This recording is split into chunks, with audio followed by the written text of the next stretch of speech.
नमस्कार, मैं हूं श्वेता सिंह। 27 साल बाद पिछले साल पहली बार ऐसा हुआ कि भारतीय जनता पार्टी दिल्ली में लौटकर आई और उसके साथ ही परिचय सबका हुआ रेखा गुप्ता जी से। बहुत स्वागत है आपका मैम। मुख्यमंत्री कार्यालय में 1 साल पूरा हुआ है, हम कार्यालय से बाहर लेकर आए हैं और मुझे लगता है इतिहास में पहली बार ऐसा हो रहा है कि एक लैंडफिल साइट पर, जैसे लोग कूड़े का ढेर, कूड़े का पहाड़ कहते हैं, वहां पर एक मुख्यमंत्री का इंटरव्यू की शुरुआत हो रही है। लेकिन हम उस लैंडफिल साइट पर पहुंचने से पहले जो आपने अपने 1 साल का रिपोर्ट कार्ड देते हुए कहा, कुछ चीजें कही, कागज कम काम ज्यादा वाली सरकार है, ये शोर नहीं समाधान वाली सरकार है, आरोप नहीं उत्तरदायित्व वाली सरकार है, ये मैं नहीं हम की राजनीति वाली सरकार है। आप सच सच बताइए कि आप अपने 1 साल के कामकाज से कितनी संतुष्ट हैं, अपने आप को कितने नंबर दे रही हैं? मैं अपने आप को नंबर देने वाली कोई नहीं हूँ, नंबर देने वाली जनता है और दिल्ली की जनता जो चाहे मुझे नंबर दे सकती है। पर मुझे इस बात की संतुष्टि है कि मैंने अपने समय के एक एक पल का उपयोग दिल्ली की जनता की समस्याओं के समाधान के लिए, उनकी सेवा के लिए किया है। और इस 365 दिन में जितना काम मैं कर पाई, उसके लिए एक better planning, scientific road map और समस्याओं का आइडेंटिफिकेशन कि किस किस समस्या का एक्चुअल में क्या समाधान है, क्या वर्क प्रोसेस है और उस पर क्या क्या काम किया जाना चाहिए। स्टेप बाय स्टेप आगे बढ़े, मैपिंग करी, टाइमलाइन तय करी और उस दिशा में मैं आगे बढ़ी हूँ। तो मैं ये कह सकती हूँ कि इस 365 दिन का सही उपयोग करते हुए मैंने हर दिल्ली की लीगेसी प्रॉब्लम से लेकर के डे टू डे प्रॉब्लम को समझा और दिल्ली को समाधान देने की कोशिश की। अब लेगेसी प्रॉब्लम में तो सबसे बड़ा एक और चीज़ मैं बताऊंगी कि ये ओखला का लैंडफिल साइट है, जहाँ पर पहले भी मैं आई हूँ, लेकिन ये पहाड़ जो है अब ज़मीन हो गया। एक ही पहाड़ है जिसके खनन से लोग खुश होते हैं और यहाँ पर भी हम देख रहे हैं लगातार कि जिस तरीके से हो रहा है यहाँ पर, चाहे ओखला हो, चाहे भलसवा हो, चाहे गाजीपुर हो, आसपास रहने वाली जनता हमेशा त्रस्त रही।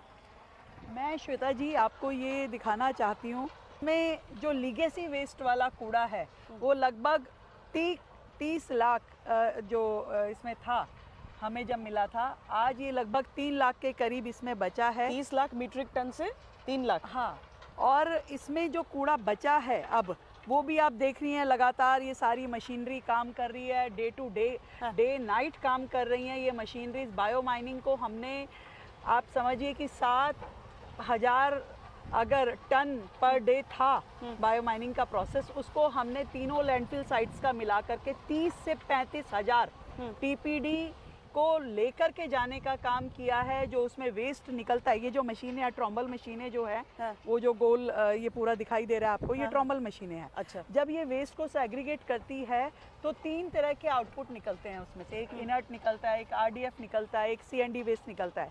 तो हमने केंद्र सरकार के साथ मिल करके, एनएचआई के साथ मिल करके इन सारे मटेरियल्स का क्या उपयोग साइंटिफिकली हो सकता है, उस दिशा में काम किया, एमओयू साइन किए। इसमें ट्रांसपोर्ट मिनिस्ट्री ने हमारी बड़ी मदद की। तो एक बड़ा काम ये था कि ये जितना भी इसमें से वेस्ट निकलता है उसको सही जगह पे इसको पहुंचाया जाए ताकि जगह रिक्लेम हो। ये पूरा का पूरा प्रेमिसेस जो था वो 62 एकड़ का था। इसमें से 15 एकड़ जमीन आप देख रही हैं कि हमने रिक्लेम कर ली है। ये पूरा जो खाली दिख रहा है आपको, ये सब कूड़े का पहाड़ था, ये सारी जमीन रिक्लेम हुई है और यहाँ पर प्रोसेस जो है वो डे नाइट चल रहा है। और ये सारे नहीं, पर ये बताइए ना मैम कि कूड़ा तो अभी भी आ रहा होगा, ऐसा एग्जैक्टली है कि ये जो है ये वेस्ट, फ्रेश वेस्ट है। और आप इसको समझने की कोशिश कीजिए और दिल्ली वालों को भी इसको समझना पड़ेगा कि दिल्ली का जो रोजाना का कूड़ा निकलता है, जो वेस्ट जनरेशन हमारी दिल्ली में होता है, वो लगभग 12,500 टीपीडी है पर डे। आपका 12,500 टन निकलता है कूड़ा। प्रोसेस कितना हो पा रहा था? लगभग 6 से 7,000 टीपीडी कूड़ा जो वेस्ट टू एनर्जी प्लांट जो तेखंड में, नरेला, बवाना और गाजीपुर में है, इनमें ट्रीट हो पा रहा था। परंतु बाकी मतलब का लगभग आधा, यानी कि जो बैकलॉग है वो बढ़ता जा रहा है। तो और रोजाना जब 6,000 मीट्रिक टन कूड़ा आपका खड़ा हो रहा है रोजाना, सालों से, कब से, मतलब कि शुरू से। हाँ। जब वो खड़ा होता गया तो ये कूड़े के पहाड़ बन गए। हाँ। तब 15 साल वाली कांग्रेस की सरकार ने ना इसके बारे में सोचा, ना जो अभी 11 साल की आम आदमी पार्टी की सरकार गई है उन्होंने भी नहीं सोचा कि ये रोजाना का कूड़ा जो खड़ा हो रहा है, जो धीरे धीरे पहाड़ बनता जा रहा है, इसका क्या समाधान है। आज जब हमारी सरकार बनी है तो 100% डे टू डे आपका जितना कूड़ा जनरेट हो रहा है वो प्रोसेस होना चाहिए। वेस्ट टू एनर्जी प्लांट की कैपेसिटी बढ़नी चाहिए। उसके लिए हमने 15,000 टीपीडी की योजना बनाई है। हम जो है तेखंड की भी कैपेसिटी बढ़ा रहे हैं, हम गाजीपुर की कैपेसिटी बढ़ाने के लिए काम कर रहे हैं। अच्छा, नरेला parallel बवाना में तीनों का चल रहा है। यस, अभी 4 प्लांट हमारे हाँ। नए जो हैं, जिसमें से 2 नए हम नरेला बवाना में बनाने के लिए, एक ओखला में 2000 कैपेसिटी का बनाने के लिए, उस पे हमारी वर्किंग पूरी चल रही है। उसकी एनओसीज, उसके लिए लैंड, ये सारी काम हम कर चुके हैं। और मुझे लगता है कि 2027 तक हम नए अपने वेस्ट टू एनर्जी प्लांट खड़े कर पाएंगे और तब हम ये कह सकते हैं कि रोजाना का जितना दिल्ली का कूड़ा जनरेट हो रहा है वो प्रोसेस हो पाएगा। मैम जा कहाँ रहा है ये कूड़ा, क्या कर रहे हैं आप लोग कूड़े का? नहीं, जब वेस्ट टू एनर्जी प्लांट में जाता है तब तो बिजली बन जाती ठीक है, है। परंतु जब तक नहीं जाता ये पहाड़ बनता रहता है। हाँ। तो ये अगर उस समय की सरकारें ये इस पे काम कर लेती तो ये कूड़े के पहाड़ नहीं लगते। आज हम पुराना कूड़ा प्रोसेस कर रहे हैं, ये सब पुराना है पर नया खड़ा हो रहा है। आपका ये बच गया है 3 लाख और ये हो गया 12 लाख। हाँ। तो ये जब तक खड़ा रहेगा, जब तक कि वेस्ट टू एनर्जी प्लांट जिसको हमने आने के बाद प्लान किया, हाँ। जिस पे हमने पूरी अपनी कार्रवाई की, वो वर्किंग कंडीशन में जब आएंगे, जब वो प्लांट तैयार हो जाएंगे, तब हम दिल्ली को प्रॉपर पूरा समाधान की रोजाना, क्योंकि आम जन को नहीं पता कि ये पुराना कूड़ा है और ये नया कूड़ा है। हाँ, हाँ। आखिर तो दिल्ली में जितना कूड़ा जनरेट हो रहा है उसको प्रोसेस करना ही तो हमारा काम है। हाँ। दिल्ली शहर आज तक उस कैपेसिटी पे काम ही नहीं कर रहा था। बातें हो रही थी कूड़े का पहाड़, कूड़े का पहाड़, पर कूड़े का पहाड़ खत्म कैसे होगा, कूड़े का पहाड़ जाएगा कैसे, इसके लिए कभी किसी ने काम नहीं तो किया। इससे बिजली बन रही है, एनर्जी है। एग्जैक्टली। वो और- पहले जो था वो बहुत कम आपकी क्षमताएं थी। आज जितनी हमारी कूड़ा है वो 100% प्रोसेस हो जाए, वेस्ट टू एनर्जी प्लांट की कैपेसिटीज बढ़े, इसके लिए हम काम कर रहे हैं। और ये सड़क में भी ये सड़क में तो जो आपका आज जो ये कूड़ा है वेस्ट टू एनर्जी का के अलग, जिसको हम वेस्ट टू एनर्जी में प्रोसेस नहीं कर पा रहे, जो कूड़ा यहाँ आके खड़ा हो गया, इसमें से जो ये ट्रॉम्बल मशीनें काम कर रही हैं, ये जो गोल गोल घूम रहा है, इसमें से मिट्टी अलग हो जाती है जिसको काली राख बोलते हैं। उसमें से आरडीएफ अलग होता है जो प्लास्टिक इत्यादि के कण वो होते हैं, बॉटल्स हैं, सब कुछ है। और जो सॉलिड वेस्ट होता है जिसमें मलबा जिसे कहते हैं, वो सीएनडी वेस्ट अलग हो जाता है। तो ये 3 प्रकार का इसका जो डिस्पोजल होता है वो होता है। और उसको जहाँ जहाँ उसका उपयोग है, जैसे जो आरडीएफ है वो पहले लेके जाया जाता था मध्य प्रदेश की सीमेंट फैक्ट्रीज में। अच्छा। तो इतना तो ट्रांसपोर्टेशन खर्च हो जाता था उसको लेके जाने में, परंतु अब हमने ये सारा जो है मुजफ्फरनगर की जो पेपर मिल्स हैं, हमने उनके साथ जो एमओयू हुआ, उसके बाद ये बहुत ही नज़दीक यहाँ से उठता है और जाता है। और वो कंपनियाँ मतलब अब तो इनके ट्रांसपोर्टेशन भी बियर करके वो लोग इसको यहाँ से लेके अच्छा। जाने के लिए तैयार है। आपने भी तो बहुत महत्वाकांक्षी अपना टाइमलाइन सेट कर दिया है। आपने सितंबर आपने कहा है कि 2026 के अंदर इस ओखला साइट को हम पूरी तरीके से कूड़ा फ्री करने के लिए काम कर रहे हैं, डे नाइट काम कर रहे हैं। हमने यहाँ ट्रॉम्बल मशीनें भी बढ़ाई हैं, वर्किंग कैपेसिटी भी यहाँ की बढ़ाई है। और यहाँ से निकलने वाला ये जो मटेरियल है, ये एनएचएआई के साथ में जो अनुबंध हुआ है उस सड़कों में ये काम आ रहा है। आरडीएफ अपनी जगह जा रहा है। सीएनडी वेस्ट के भी हम नए प्लांट लगा रहे हैं ताकि ये सीएनडी वेस्ट जो है वो प्रोसेस होके उसकी टाइल बन जाती है, अलग अलग मटेरियल बन जाता है जो आपके अलग जो प्रोजेक्ट में काम आ सकता है। चलिए, आमतौर पर यहाँ से देखने में ऐसे करके देखना पड़ता था, अब थोड़ी निगाहें नीची हुई हैं। हम उम्मीद करते हैं सितंबर तक ये सब हमने जो आप पीछे यहाँ पर प्लांटेशन किया था, मास प्लांटेशन बैम्बोज लगाए थे ताकि ये दोबारा से यहाँ कूड़ा ना डलना शुरू हो। तो लगातार दिल्ली के अलग अलग कोनों से जितना कूड़ा हमारी तीनों साइटों पे आ रहा है, तीनों पे ही बहुत ही अच्छा काम इस समय चल रहा है। बहुत टाइमली हम लोग उसको ऑब्जर्व करते हैं, क्वार्टरली उसकी रिपोर्ट ली जाती है कि कितना कूड़ा जो प्रोसेस हो, क्योंकि बारिश के सीजन में ये काम स्लो हो जाता है क्योंकि ये कूड़ा गीला हो जाता है, तो फिर प्रोसेस। और आपने फौरन बारिश के बाद वाला डेडलाइन दिया है सितंबर।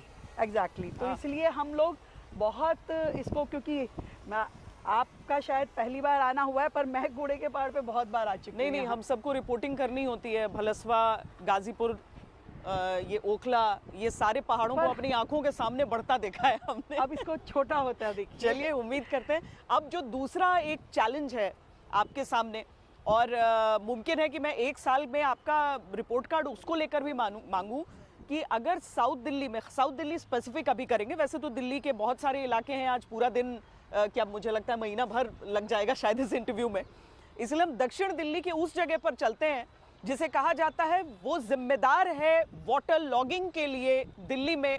ये सुनहरी पुल नाला है और इसका भी एक बड़ा इतिहास रहा है कि क्यों आखिर वहाँ पर, जैसे कूड़े के पहाड़ का इतिहास है वैसे उसका भी इतिहास है। तो वहाँ हम चलते हैं, रास्ते में भी कुछ बातें होंगी और वहाँ पहुँचकर आगे बात करते हैं।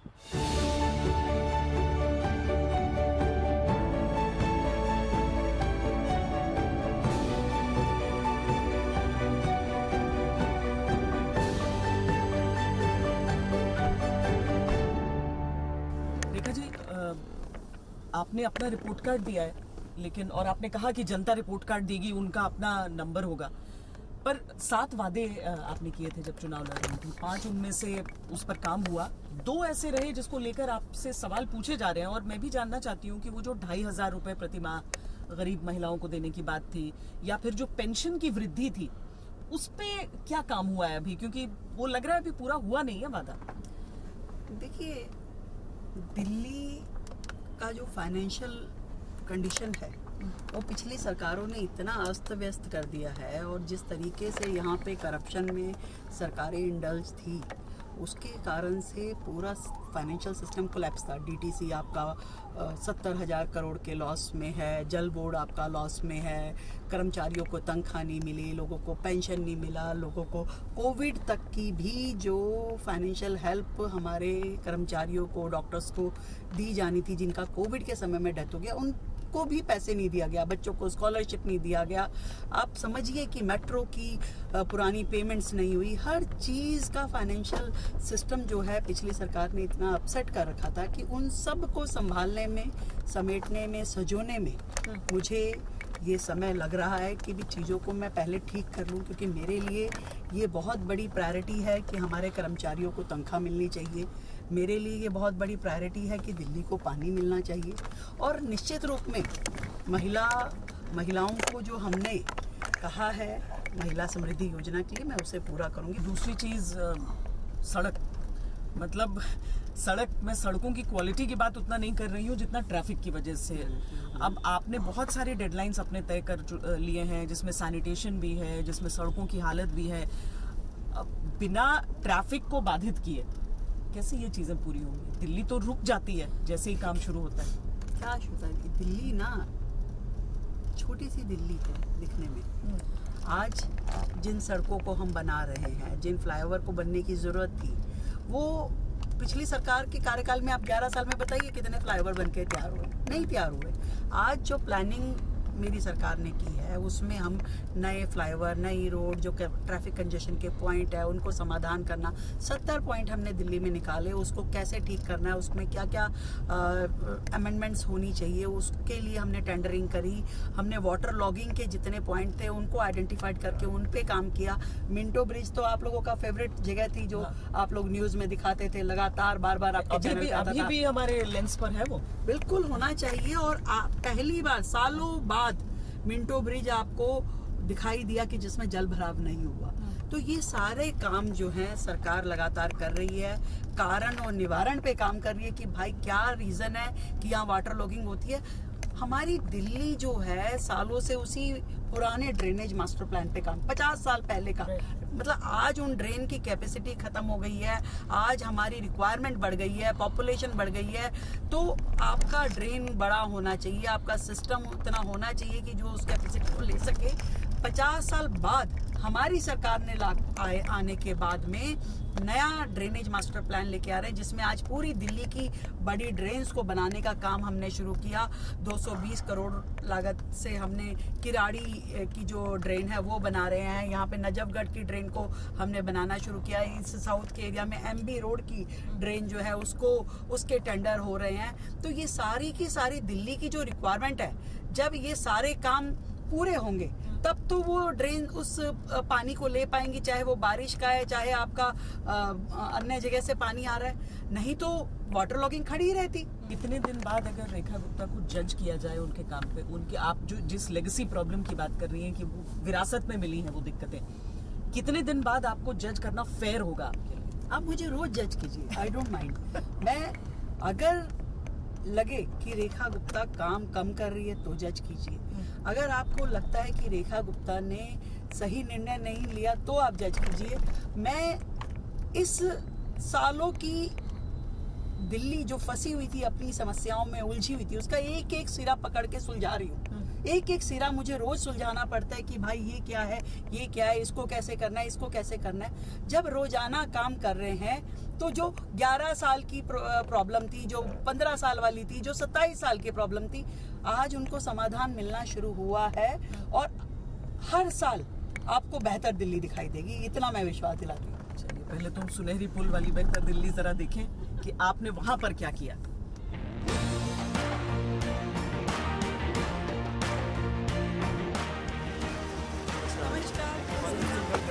थोड़ा कि भाई DCT ऐसे हम बाद में जब आपको सामना किया तो पूरा ये सिर्फ ये हम तो उस समय समझ में नहीं आ रहा। तो ये पूरा साउथ दिल्ली का जो पूरा इस नाले के कारण से गोल्फ लिंक, किदवई नगर, लोधी रोड, ये सारे आसपास के एरिया जो पॉश एरिया, पॉश कॉलोनी सब पानी में डूबी रहती थी, क्योंकि ये सारी सिल्ट जो थी, ये नाला भरा हुआ था बिल्कुल। 15 साल से 2010 में ये ड्रेन बना था और 2025 में जब हमने आने के बाद में इसका डीसिल्टिंग किया है, उससे पहले 15 साल में डीसिल्टिंग हुआ ही नहीं था। ये नाले में से निकला ये है? सब नाले में से निकला है। ये भी पहाड़ से कम नहीं है। 25,000 मीट्रिक टन सिल्ट निकली है सिर्फ एक इस नाले से, 25,000 मीट्रिक टन, और अभी इसमें और 25,000 होगी, ऐसा एजेंसी का कहना है। पर आपको लग रहा है कि इस बार से, मतलब इस साल से फिर ये कम से कम यहाँ जो साउथ दिल्ली की कॉलोनीज नहीं भरेगा, नहीं भरेगा, वाटर लॉगिंग नहीं होगा, बिल्कुल नहीं होगी। जब इतना सिल्ट निकल गया, नाला जो है अपना वर्किंग कंडीशन में आ गया, तो पूरी तरीके से वहाँ पर जो है सिल्ट अब नहीं है और पानी नहीं भरेगा। तो आपने यही किया कि आइडेंटिफाई कर करके इलाकों की समस्याओं को उसको शुरू किया है। जहाँ वाटर लॉगिंग हो रहा है वहाँ क्यों हो रहा है, वही देख करके तो चीजें किया। अब ये देखिए, ये पूरा सिल्ट जमा होता गया, बिल्कुल भर गया ये। अब जैसे अब वहाँ क्लियर हो गया है बिल्कुल, ऐसा पूरा उसमें से आप देख पा रहे हैं, जमीन दिखने लगी है। ऐसे ऐसे जमी हुई थी पूरी सिल्ट और इसके ऊपर पूरा पानी भरा हुआ था। तो इस पूरी गंदगी, ये सालों की जमी हुई सिल्ट अब पत्थर बन गई थी।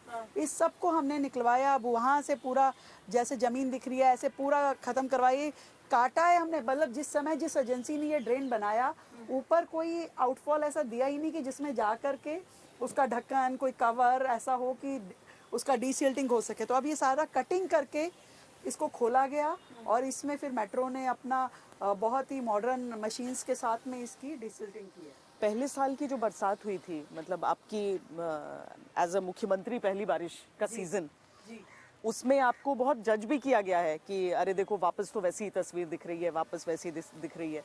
इस साल आपको लग रहा है बेटर जजमेंट होगा? पिछले साल की बारिश में भी हमने बेहतर किया था और इस बार उससे भी बेहतर होने वाला है, क्योंकि फरवरी में सरकार बनी और बारिश से पहले हमने डिसिल्टिंग की। तो मिंटो ब्रिज, ITO चौक, ऐसे ऐसे बहुत सारी जगहों पे इस बार वाटर लॉगिंग नहीं हुई, उसको हमने केयर टेकिंग की। बाकी के जितने पॉइंट थे, 70 वाटर लॉगिंग के पॉइंट हमने आइडेंटिफाइड किए, उनमें क्या क्या रेमेडियल होना चाहिए उसको हमने टेंडरिंग किया और इस साल उससे बेहतर रिजल्ट हम दिल्ली को देंगे जब इस तरह के प्रोजेक्ट पे हमारी सरकार काम कर रही है। आप खुद देखिए ना, जहाँ पे इतनी बड़ी बड़ी सिल्ट निकल रही है नालों में से, तो इसके रिजल्ट दिल्ली को दिखाई देंगे ही। और हमारा लक्ष्य है कि दिल्ली की समस्याओं को समाधान देना। वाटर लॉगिंग एक बड़ी समस्या है, पर उसके लिए जो कंस्ट्रक्टिव काम होना चाहिए, नई ड्रेन बननी चाहिए, सड़कें ठीक होनी चाहिए, वो सब करने के बाद ही रिजल्ट दिखाई देंगे। अब पिछली सरकार ने जितना जो किया, परंतु आज हम सिंसियरली उस समस्या के समाधान पे काम कर रहे हैं और प्रोफेशनली कर रहे हैं। मतलब डीएमआरसी को जैसे हमने यहाँ का काम दिया, तो वो टेक्निकली इतनी एफिशिएंट एजेंसी है कि उन्होंने अपनी लेटेस्ट मशीनरी को इसमें उतारा और उसके कारण से इतनी बड़ी डीसिल्टिंग संभव हो पाई। पर जिस तरह से बरसात का पैटर्न भी बदल रहा है, बहुत भारी बारिश होती है, दिल्ली के आसपास जो एनसीआर का एरिया में और ज़्यादा समस्याएं होती हैं, ट्रैफिक का बैकलॉग उन जगहों से भी इस तरफ रहता है। बारिश का मौसम तो एक नाइटमेयर की तरह हो जाता है रेखा जी दिल्ली में। आपको अपनी प्राथमिकताएं सेट करते हुए ये कितनी बड़ी समस्या लग रही है? दिल्ली की समस्याएं जितनी भी हैं, वो कहीं मौसम से संबंधित है, कहीं पॉपुलेशन से संबंधित है, क्योंकि छोटी सी दिल्ली पे इतना प्रेशर है और इंफ्रास्ट्रक्चर हमारा उस तरीके से डेवलप्ड नहीं था, तो वो समस्याएं लगातार दिल्ली झेल रही है। पर हमने कोशिश की है कि एक एक करके उन समस्याओं पे हम काम करें, क्योंकि वो समस्याएं सारी आपस में जुड़ी हुई है।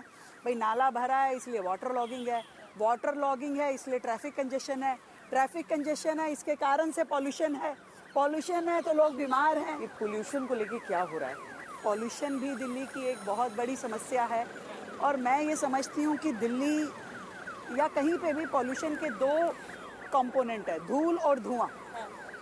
तो हम धूल पे भी काम कर रहे हैं और हम धुएं पे भी काम कर रहे हैं। धूल के लिए हमने एक mass dust mitigation plan, short term, long term, mid term हमने जो स्टेप्स लिए हैं, कहीं पे हम वाटर मिस्ट के हमने पूरी दिल्ली में स्प्रेज लगवाए हैं, हमने प्लांटेशन, मास प्लांटेशन की है। धुएं के लिए हमने अपने पूरे ट्रांसपोर्टेशन को ईवी पे लेके जाने के लिए जो स्टेप्स उठाए हैं। आज दिल्ली में देश के हर राज्य से ज़्यादा ईवी बसें हैं, 4000 ईवी बसें हैं दिल्ली के पास हमारी, जिसमें से 2000 बसें हमने अपने कार्यकाल में जोड़ी है। यानी कि आम आदमी पार्टी ने अपने 11 साल के कार्यकाल में 2000 बसें और हमने अपने 1 साल के कार्यकाल में 2000 बसें। और पूरा जो है, पूरी 100% दिल्ली की पब्लिक फ्लीट इलेक्ट्रिक हो, इसके लिए जो भी ऑर्डर प्लेसिंग है वो हमने आज ही PM E-ड्राइव में कर चुके हैं। हम लास्ट माइल कनेक्टिविटी पे हम लोग काम कर रहे हैं, मेट्रो के एक्सपेंशन पे हम लोग काम कर रहे हैं, ऑटोमेटेड टेस्टिंग स्टेशन जो हैं वो दिल्ली में हो, ताकि बेहतर जो फिटनेस हमारी दिल्ली के व्हीकल्स की हो सके, उसके लिए हम काम कर रहे हैं। तो हर वो चीज़ जो पॉल्यूशन को अफेक्ट करती है उस पर काम। सौरभ भारद्वाज ने कहा ना, वो कैमरा ले जाकर दिखाया कि देखो वहीं पर चल रहा है जहां पर पोल्यूशन मीटर लगा हुआ है। ये सिर्फ ठगने का काम कर रही है दिल्ली सरकार। हमें तो ये मालूम है कि 11 साल में जो काम वो लोग नहीं कर पाए, लगातार दिल्ली की समस्याओं को समाधान देने का, और 1 साल की सरकार समाधान दे रही, तो थोड़ा पेट में दर्द तो होगा भाई। उनको लग रहा है कि भाई ये वाटर लॉगिंग ख़त्म हो रही है, पॉल्यूशन पे काम चल रहा है, कैसे हो पा रहा है, तो कुछ तो लोग कहेंगे। आज मैं ये पूछना चाहती हूँ कि जो हॉटस्पॉट होते हैं, हॉटस्पॉट उस जगह को बोला जाता है जहाँ सबसे ज़्यादा केयर टेकिंग की ज़रूरत है, जहाँ सबसे ज़्यादा डस्ट मिटिगेशन की ज़रूरत है। और ऐसे सभी जगहों पर यदि वाटर स्प्रिंकलिंग हुई या वाटर मिस्ट स्प्रे हो रहा है, तो उनको कुछ तो कहना है। वाटर स्प्रिंकलिंग हो रही थी तो उन्होंने कह दिया कि देखिए डाटा मैनिपुलेट कर रहे हैं, मिस स्प्रे किया तो देखिए पानी वेस्ट कर रहे हैं, व्हीकल चलाए तो देखिए लोग सड़कों पे ट्रैफिक जैम कर दिया है। तो दिल्ली की समस्या का समाधान यदि उनके पास कोई हो तो वो अपने समय में कर सकते थे। अभी कम से कम हमें काम करने का स्पेस तो दें, या हर चीज़ में उनको टांग अड़ा के रखनी है। अब देखिए ना इन नालों को, ये देखिए यहाँ से, ये इस तरीके से कभी आपने ड्रेन्स का डीसिल्टिंग होते हुए देखा है? ये ऐसे काम कर रहे हैं हम। वो देखिए सब ये डीसिल्टिंग, अब कहते हैं ना वो हाथ कंगन को आरसी क्या, पढ़े लिखे को, ये सामने दिख रही है जो चीज़, क्या उसका कोई और तर्क हो सकता है कि इस तरीके से जो डीसिल्टिंग हमने अपने समय में करवाई ये जो नाला पूरा ऊपर तक ओवरफ्लो था, आज उसकी बिल्कुल लेयर ज़मीन से दिखाई दे रही है। ये सारी बड़ी बड़ी मशीनरी उसमें अंदर तक काम कर रही है। ये जिस तरीके से प्रोफेशनली इसको कटिंग करते हैं, इतना बड़ा ड्रेन है पर ये सब भरा पड़ा था। आप देखिए क्या वो थी और किस तरीके से ये पूरा काम चल रहा है। आप ये सारा सेट इतना बड़ा नाला है, ये देखो यहाँ से यहाँ तक ये पूरा कवर करके यहाँ पीछे से बारापुला ड्रेन से जोड़ता हुआ वहाँ तक जा रहा है और कभी सफाई नहीं हुई इसमें। आज इन मशीनों से सफाई मंशा तो सही थी इस ड्रेन को बनाने की, लेकिन उसको शायद प्लान नहीं किया गया आगे ना। आपको ये तो देखना पड़ेगा कि भविष्य की प्लानिंग क्या है आपकी। क्या कभी उन्होंने सोचा था, जैसे केजरीवाल जी कहते थे हमको तो कोई जीवन में हरा ही नहीं सकता, इसलिए वो अपना सब कुछ तैयारी करके बैठे थे। उन्होंने पोस्टर लगाए आपके 1 साल पे। हाँ, उनको खुद को बहुत याद आ रही है। अभी इतना याद आ रही है तो दिल्ली में आते क्यों नहीं? वो तो पंजाब बैठ करके दूसरे शीश महल 2 में आराम कर रहे हैं। उनकी नेता विपक्ष गोवा में आराम कर रही है। तो दिल्ली से उनका अगर इतना प्रेम प्यार होता तो दिल्ली में रह के काम करते हैं ना। हम मानते हैं उनको। काहे को वो जो उनके लिए स्पेशल प्लेन आता जाता है, पूरे देश में घुमाता है, उनका मोह जो मुझे लगता है केवल कुर्सी से था, सत्ता से था, सुख भोगने में था। यदि उनका मोह जनता से होता तो वो दिल्ली की जनता के बीच में रह करके काम करते, हमारे साथ हाथ बटाते। आपने आवाज लिया उनका वाला? नहीं, मैंने वो आवाज़ नहीं लिया, ना ही मुझे ज़रूरत है।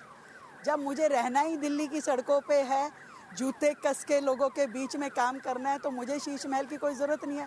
क्योंकि उस शीश महल में जो रहेगा वो जहांगीरपुरी की गलियों में नहीं जा पाएगा। जो उस शीश महल में रहेगा वो बेचारी झुग्गी बस्तियों के दर्द को नहीं समझ सकता। तो मुख्यमंत्री वही ठीक है जो जनता के बीच में रह के उनकी दुख दर्द से जुड़ा रहे। चलिए, कूड़े का पहाड़ हमने देख लिया, नालियों की सफाई देख ली, लेकिन अब हम थोड़ा खाने पीने वाली जगह चलते हैं। 8 रुपए में बड़ी अच्छी व्यवस्था है, हमें बताया गया है। बिल्कुल, थक गए, अब आपको नाश्ता कराते हैं।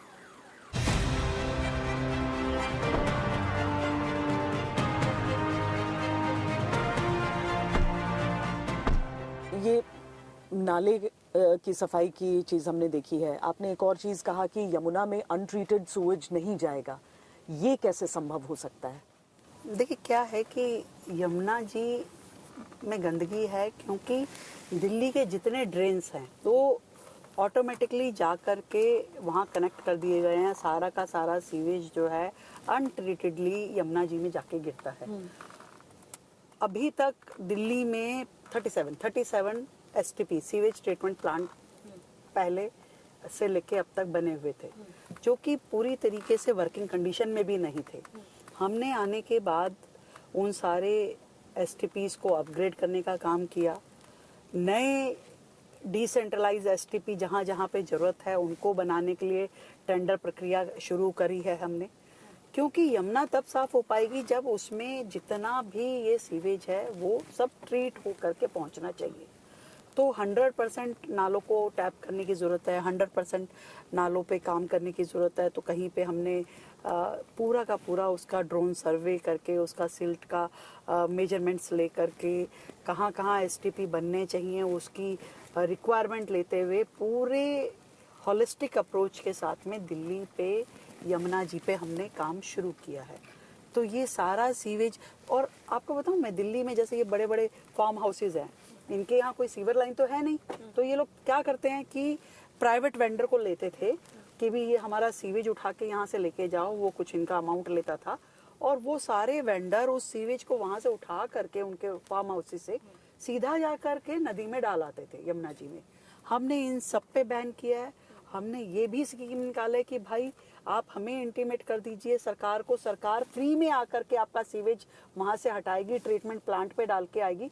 कम से कम यमुना जी में वो सीवेज नहीं गिरना चाहिए। तो ये बताइए रेखा जी कि पीने का पानी कब सबको मुहैया, मुझे याद है पिछले चुनाव में बहुत बड़ा मुद्दा था, बहुत सारे ऐसे नल थे, बहुत सारे मोहल्लों में काला पानी निकलता था। वो ये चीज कब सॉल्व होगी कि 24/7 साफ पानी कम से कम घरों में पहुंचे? साफ पानी पहुंचे उसके लिए वाटर लाइन होनी जरूरी है। आज तो आधी दिल्ली बिना वाटर लाइन के ही चल रही थी पिछली सरकारों के राज में। टैंकर माफिया इतना ज्यादा हावी था, टैंकर के माध्यम से कॉलोनियों में पानी जाता था, वहाँ मारधाड़ मचती थी, जो फोटो अखबारों में छपती थी कि सौयों पाइप डल करके टैंकर में से लोग पानी निकाल रहे हैं। तो दिल्ली में जरूरत है वाटर लाइंस डलने की, पुरानी वाटर लाइंस को रिप्लेस करने की, सीवर लाइन डलने की। और हमारी सरकार ने अपने इस टेन्योर में बहुत बड़ी मात्रा में इन पानी की पाइपलाइनों को डालने का काम शुरू किया है। जो WTP हैं, वाटर ट्रीटमेंट प्लांट, उनको रिवाइव करने का काम शुरू किया, नए WTPs बनाने का काम शुरू किया। हरियाणा में आपकी सरकार से फायदा होगा कि वो हथनीकुंड पे हमेशा जो रोकने की या ये नहीं होता है? हमारा शेयर है हाँ। वो हमें दे रहे हैं। हर राज्य में पानी की दिक्कत है। मुझे लगता है कि जो नए हमारे डैम बनने की बात थी, रेणुका और बाकी जो डैम थे, वो बनने के बाद सभी राज्यों को थोड़ा पानी का डिस्ट्रीब्यूशन बेहतर हो पाएगा। पर अभी तो जो हमारे एंड पे करने वाला काम है कि वाटर लीकेजेस खत्म हो, वाटर का डिस्ट्रीब्यूशन बेहतर हो, पाइपलाइन से ही जाए, पानी की चोरी ना हो, पानी की वेस्टेज ना हो। एक स्कूल का उद्घाटन हुआ, AI बड़े CM श्री स्कूल। क्या है कि पिछली सरकार ने शिक्षा मॉडल का ढिंडोरा तो बहुत पीटा, पर जितना बजट उन्होंने शिक्षा के लिए नहीं लगाया उससे ज्यादा पब्लिसिटी में लगाया, या यूं कहें कि करप्शन के माध्यम उनके बड़े थे पर स्कूल में इंफ्रास्ट्रक्चर नहीं था। अभी जो मॉडल हमने प्रस्तुत किया कि दिल्ली सरकार के हर स्कूल में स्मार्ट क्लासेस हो, डिजिटल लाइब्रेरी हो, कंप्यूटर लैब हो, ये सारी फैसिलिटीज इंटीग्रेटेड रूप में हमारे बच्चों को मिलनी चाहिए। और CM श्री स्कूल उसका एक मॉडल है। तो हमने इस साल 75 CM श्री स्कूल दिल्ली को देने का लक्ष्य रखा था। अभी और एक का उद्घाटन हुआ। एक का उद्घाटन, बाकी सब में काम शुरू हो गया। हमने 75 में ही काम शुरू कर दिया है। तो ये जो स्कूल्स ऑफ स्पेशलाइज्ड एक्सीलेंस था केजरीवाल जी का, उससे कितना अलग है? क्या अलग है इसमें? देखिए, आपको खुद जाकर के देखना पड़ेगा कि क्या लगता। वहाँ पर आपने अपना बोर्ड अलग कर दिया कि आप CBSE पैटर्न को ही नहीं मानेंगे, आप देश की शिक्षा नीति को ही नहीं मानेंगे, आप अपना ही कुछ चलाना चाहते हैं और उसको कहते थे हमने तो स्पेशलाइज किया है, जो हमारे विचार है वही विचार जाएंगे। ऐसा नहीं होता। पूरे देश में जो शिक्षा नीति है, हम उस शिक्षा नीति को फॉलो करते हुए अपनी एक्सीलेंस को स्थापित करें। आज देश की राजधानी है दिल्ली, तो दिल्ली में डिजिटली हमारे बच्चे इक्विप हों। आज गरीब परिवार का बच्चा यदि सरकारी स्कूल में आ रहा है तो उसे भी हक है कि उसके हाथ में भी लैपटॉप हो, कंप्यूटर हो, वो काम कर सके। आप दिल्ली की चौथी महिला मुख्यमंत्री हैं। ये बताइए कि जो केजरीवाल कहा करते थे ना कि पुलिस हमारे नियंत्रण में नहीं रहती है, उससे मुश्किल होती है कानून व्यवस्था। सवाल तो आपसे ही होंगे, कोई भी क्राइम अगर यहाँ पर होगा तो आपसे भी पूछा जाएगा। ये कसक रहती है मन में कि पुलिस को अंडर होना चाहिए। देखिए, आपने पहले कहा कि मैं नहीं हम की राजनीति की बात रेखा सरकार करती है। यस, ऑफ कोर्स, सब कुछ आप अपने हाथ में लेना चाहते हैं, वर्क डिस्ट्रीब्यूशन में विश्वास नहीं करते हैं, मल्टीपल एजेंसियां जो बनी हुई है उसको, पावर को आप मानते नहीं है। आज दिल्ली यूटी है तो यूटी है ना, अब यूटी के जैसे हमें रहना पड़ेगा, यूटी को समझना पड़ेगा। केंद्र शासित प्रदेश है दिल्ली, तो केंद्र के पास में यदि पुलिस है तो इसमें हमें किस बात की तकलीफ है? कोई तकलीफ नहीं है भाई। उनके पास जो काम है, जो विभाग है, जो जिम्मेदारी है, केंद्र निभाएगा और हम उसमें सहयोगी के नाते जो हमारी जिम्मेदारियां वो हम करेंगे। जिम्मेदारी सभी साझी है, इसमें कहीं पे कि जी मेरे हाथ में हो और मेरे को मुझे, अरे जो चीजें आपके हाथ में थी उतना उनको आपने क्या कर लिया भाई? आपके हाथ में दिल्ली सरकार थी, प्रशासन था, आपके हाथ में इंफ्रास्ट्रक्चर था, सब कुछ तो था। क्या किया उसमें आपने? केवल उसको बर्बाद किया। परंतु ये एक छोटी सोच है, सबसे टकराव की राजनीति, क्योंकि आपका मन इतना छोटा था और इंटेंशंस जो मेलाफाइड थी, आपको लगता था कि सब मुझको ही मिलना चाहिए सारा पावर। तो भाई आपको किसी और राज्य का, जहाँ पे आपका स्टेट ऐसा हो, तो इसलिए शायद वो पंजाब जाके अब स्थापित हो गए। उनको लगता है हाँ यहाँ मेरे पास में ज्यादा पावर है। चलिए, आपने डिसेंट्रलाइजेशन को भी लेके पावर के MCD के कॉन्टेक्स्ट में बोला है। ये सारी बातें हम करते हैं, बस हम पहुंचने ही वाले हैं अपनी जो अटल कैंटीन है उसमें। शानदार आपको इसमें एक्सपीरियंस मिलेगा और बेहतर भोजन खाएंगे। नमस्ते।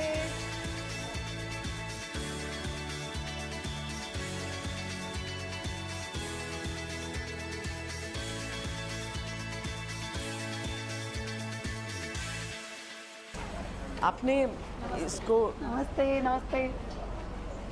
इसको डिग्निटी से जोड़ा है। हाँ, ये सब क्या कारण रहा कि एक 5 रुपए का आपने तय किया कि 5 रुपए में भरपेट खाना? देखो क्या है, दिल्ली शहर में रोजाना न जाने कितने ही लोग बाहर से आते हैं जी, रोजगार, व्यापार, इलाज, पढ़ाई, और मजदूर लोग हैं जो कि परिवार गांव में रहता है, यहाँ रहते हैं, खाना बनाने में दिक्कत है, पूरा दिन का नौकरी करके आता है, रात को खाना बनाता है। बुजुर्ग लोग हैं, कईयों के घर बार नहीं है, आए हैं यहाँ पे, तो वो सारा जो एक वर्ग है, मैं ये समझती हूँ कि हमारे राज्य में कोई भूखा ना सोए, इस मंशा से। और क्या होता है, पेट की इस आग से ही सारी चीज़ें जुड़ी होती है। आदमी गलत राह पे जाता है तो पेट की आग के कारण जाता है, कोई तकलीफ में आता है तो इसके कारण से आता है। तो ये एक फैसिलिटी, रोजाना के 1 लाख लोगों को भोजन कराना, ये हमारा लक्ष्य है।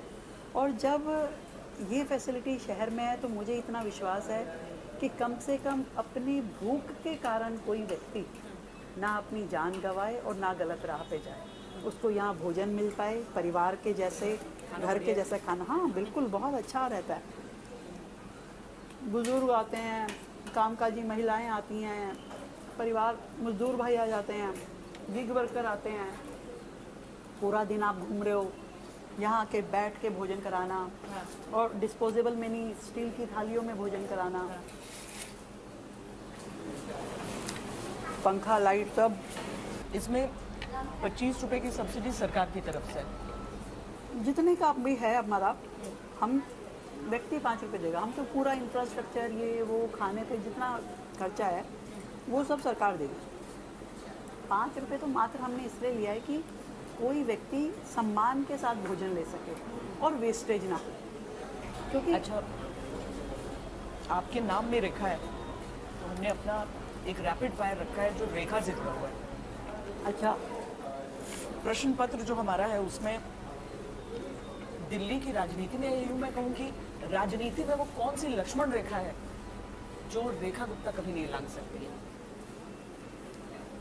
ईमानदारी, मतलब कभी भ्रष्टाचार नहीं। सवाल ही पैदा नहीं। अब दूसरा प्रश्न पत्र का प्रश्न सुनिए। ये जो 2025 की जो विजय रेखा थी, वो बीजेपी की रची हुई रेखा थी या फिर आपकी मिटती हुई रेखा थी? ये जनता के विश्वास की रेखा थी। जनता ने मोदी जी के नेतृत्व में विश्वास दिखाया और हमें जिम्मेदारी दी। अच्छा, दिल्ली की जो भाग्य रेखा है वो यमुना से जुड़ी है या फिर सड़कों से? दिल्ली की भाग्य रेखा असरदार निर्णयों से जुड़ी है। वो निर्णय जो दिल्ली के हित में हो।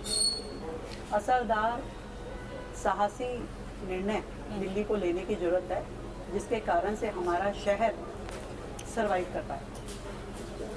गरीबी रेखा के नीचे लोगों के लिए जो आपकी योजनाएं हैं, ये जो अटल कैंटीन में आप प्रयास कर रही हैं, ये समाधान है या केवल सियासी बना? ना समाधान है ना सियासी है, ये सेवा है, लोगों की सेवा।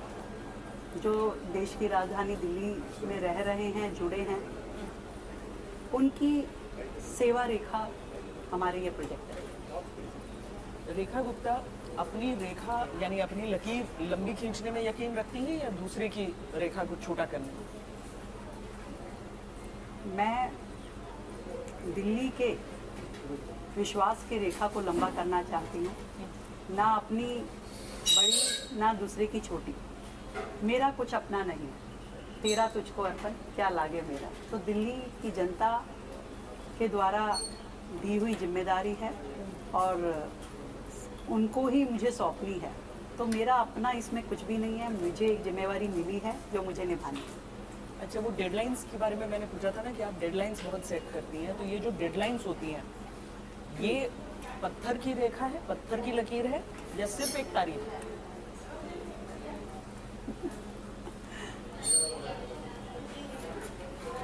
डेडलाइन ना कभी पत्थर की लकीर हुई, ना मैं ये कहूँगी कि कहने भर के लिए है। लक्ष्य रेखा है ये। एक लक्ष्य सामने रख के जब आप बढ़ते हो तो आपको ये ध्यान रहता है कि मैंने अपने आप से क्या कमिटमेंट की है और मुझे उस लक्ष्य तक पहुंचना है। वो कहीं ना कहीं एक लाइट हाउस के जैसे आपको ये बताता रहता है कि आपको यहाँ पहुंचना है और कितने समय में पहुंचना है। तो इस लक्ष्य रेखा को पूरी करने की रेखा ये कोशिश में लगी रहती है। अरे वाह। अच्छा, चूज द करेक्ट आंसर। ओह, प्रदूषण या राजनीति? सुबह उठकर किसका जहर साफ करना पड़ता है?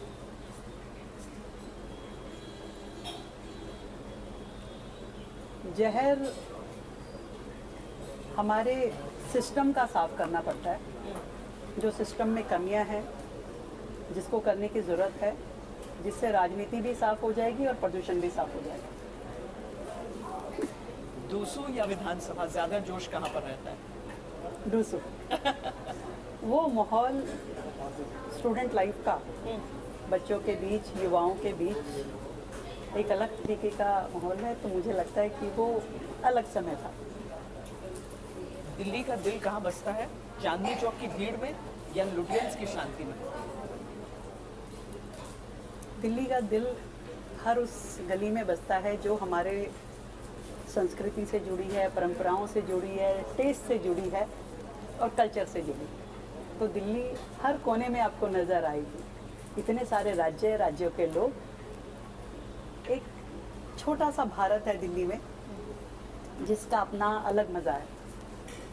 अच्छा, क्या सुनने में ज्यादा अच्छा लगता है, दिल्ली की बेटी या दिल्ली की मुख्यमंत्री? दिल्ली की बेटी, दिल्ली की बेटी, दिल्ली की बहन,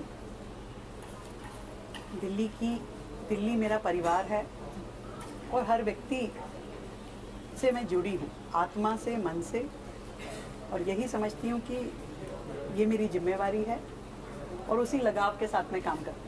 5 वर्षों की बात आपने पूरे कार्यकाल की है कि जब तक जाऊंगी क्या, मतलब जब तक पूरा करूंगी कार्यकाल अपना, तब तक क्या देकर जाऊंगी। तो 2030 तक दिल्ली स्मार्ट सिटी या साफ सिटी? स्मार्टली साफ सिटी। स्मार्ट भी होगी, साफ भी होगी, हरी भरी भी होगी, विकसित भी होगी।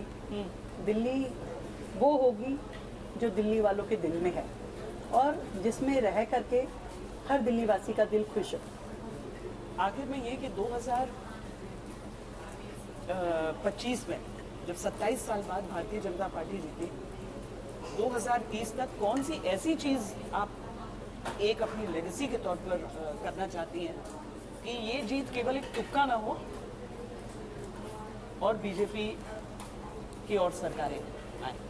मैं दिल्ली के हर सिस्टम को ऑटोमेटेड मोड पे डाल के डिजिटलाइज करना चाहती हूँ, जहाँ करप्शन का पूरा स्कोप ख़त्म हो जाए, जहाँ चीज़ें ऑटोमेटिक अप्रोच के साथ में आगे बढ़ें, जहाँ समस्या भी ध्यान हो और समाधान भी संभव हो। उस तरीके से दिल्ली को डेवलप करना है कि कोई हर्डल बीच में ना रहे, कोई बैरिगेटिंग नहीं होनी चाहिए। तो मुझे लगता है कि बाकी के इंटरव्यू एक तरफ, लेकिन हमारे प्रश्न पत्र में आपने बड़े अच्छे नंबर हासिल किए हैं। अच्छा, और ये खाना तो बहुत लाजवाब है ना।